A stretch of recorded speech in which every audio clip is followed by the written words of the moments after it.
In this video, I'll show you how to create a Gmail account without a phone number.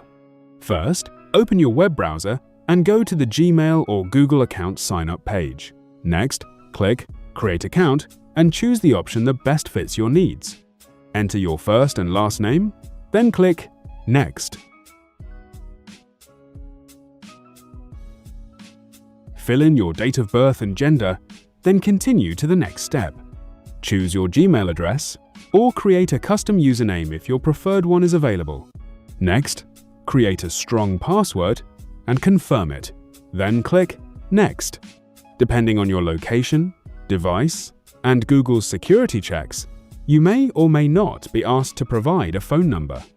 If a phone number is optional, you can skip that step and continue creating your account.